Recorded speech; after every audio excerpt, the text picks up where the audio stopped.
Hello दोस्तों, आप सब लोगों का स्वागत है एक बार फिर से हिस्ट्री अबाउट एनीथिंग के चौथे एपिसोड में। और आज हम बात करेंगे कि कैसे हुमायूं को भारत से भागना पड़ा था और इसकी क्या क्या वजह थी और क्या था यह चौसा का युद्ध। तो बिना किसी देरी के शुरू करते हैं। तो दोस्तों, सन 1530 ईस्वी में बाबर की बीमारी की वजह से मृत्यु हो गई थी। उसके मरने के बाद उसका बड़ा बेटा हुमायूं मुगल अंपायर का राजा बना। मगर हुमायूं के अलावा बाबर के 3 बेटे और थे जिनका नाम कामरान, हिंदल और अस्करी था। और अपने जीते जी ही बाबर ने इन तीनों को अलग अलग राज्य देकर संतुष्ट कर दिया था। मगर यह संतुष्टि बस बाबर के जीते जी ही रही थी। बाबर के आंख मूंदते ही हुमायूं के भाइयों की नजर अब दिल्ली की सत्ता पर थी। इसकी एक वजह यह थी कि हुमायूं की एक बहुत बड़ी कमजोरी थी। हुमायूं को अफीम की लत थी, जिसके चलते उसकी अंत में मृत्यु भी हुई थी। मगर यह बहुत बात का विषय है, इसके बारे में कभी बाद में बात करेंगे।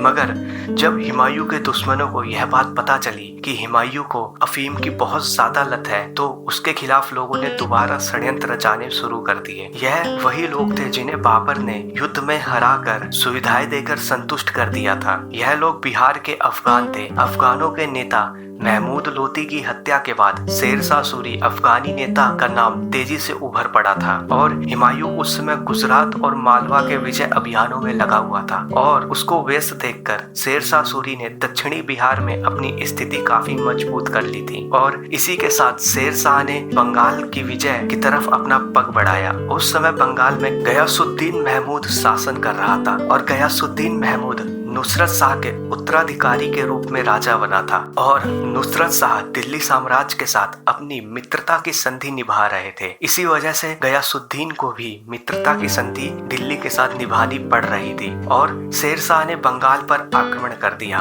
गयासुद्दीन महमूद शेरशाह से मुकाबला करने के लायक शक्ति नहीं रखता था। आक्रमण होते देखा तो उसने खुद को गौर के किले के अंदर बंद कर लिया। दिल्ली उसने हमले की सूचना पहुंचाई। हुमायूं को सूचना मिली, मगर उस समय हुमायूं अफीम खाकर नशे में डूबा हुआ था। इसी कारण से हुमायूं ने गयासुद्दीन की सूचना पर कार्यवाही करने में काफी समय बर्बाद कर लिया। और काफी समय बर्बाद करने के बाद वह सेना लेकर गयासुद्दीन की मदद के लिए रवाना हुआ। हुमायूं के पास 70,000 से 80,000 सैनिक और तोपखाना था। वह चाहता तो सीधे शेरशाह पर हमला कर उसकी कमर तोड़ सकता था, पर उसने गलतियों पर गलतियां की। हुमायूं ने हमला करने की बजाय शेरशाह सूरी के अधिकार वाले चुनार किले को जा घेरा, जहां वह समझता था कि शेरशाह का परिवार इसी किले के अंदर होगा और जब वह उसे घेरेगा तो शेरशाह सूरी बंगाल से भागता हुआ उसके पास आ जाएगा। मगर उसकी यह योजना बहुत ही ज्यादा गलत साबित हुई, क्योंकि शेरशाह पहले ही अपने बड़े पुत्र जलाल खान के साथ और अपने प्रतिभाशाली सेनापति के साथ उस समय बंगाल विजय पर लगा हुआ था।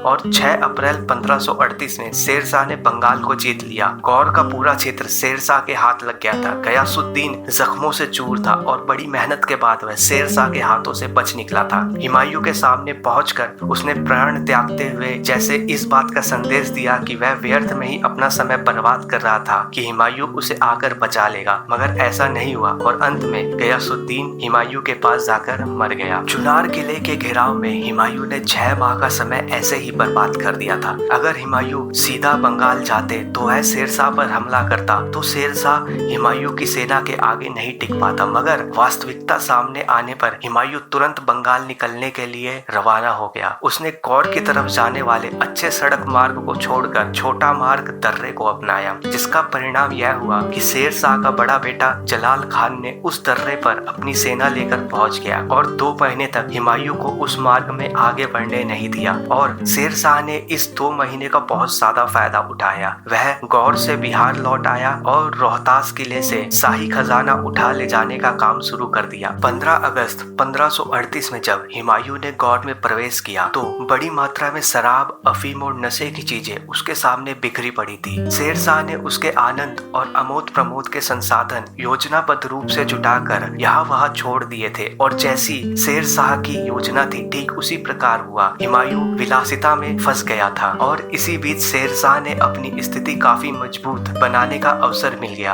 हुमायूं की दिल्ली में अनुपस्थिति का लाभ उठाकर उसके भाइयों अस्करी और हिंदाल में मनमुटाव पैदा हो गया था। हुमायूं उस समय बंगाल की व्यवस्था संभालने में लगा हुआ था। जब हुमायूं को इस काम में सफलता मिली तब वह वापस दिल्ली की अव्यवस्था संभालने के लिए दिल्ली की तरफ रवाना हुआ और उस समय बिहार और उत्तर प्रदेश की सीमा पर चौसा नामक स्थान पर शेरशाह ने पूरी घेराबंदी कर रखी थी, जिसकी खबर हुमायूं को नहीं थी। चौसा में कर्मनासा नदी के तट पर शेरशाह सूरी ने अपनी अफगानों की सेना के साथ हुमायूं की मुगल सेना पर हमला बोल दिया। दोनों तरफ के सैनिक बहुत दिलेरी से लड़े, मगर अंत में हुमायूं का भाग्य उससे दगा कर गया। हुमायूं की सेना बुरी तरह मारी गई। बाकी बची हुई सेना डर के मारे युद्ध के मैदान से जान बचाकर भाग खड़ी हुई और 26 जून 1539 को युद्ध के अंतिम क्षण में हुमायूं को नदी में कूदकर अपनी जान बचानी पड़ी और उसको एक भिश्ती ने अपनी मासक फेंककर नदी पार उतर जाने की सहायता की। यदि वह भिश्ती उस समय उसकी सहायता नहीं करता तो हुमायूं का नदी पार करना असंभव था, मगर किसी तरह वह नदी पार करके हुमायूं आगरा पहुंचा। मगर हुमायूं की सेना चौसा के युद्ध में मारी गई थी और उसके पास बहुत कम सेना बची थी। आगरा पहुंचकर उसने अपने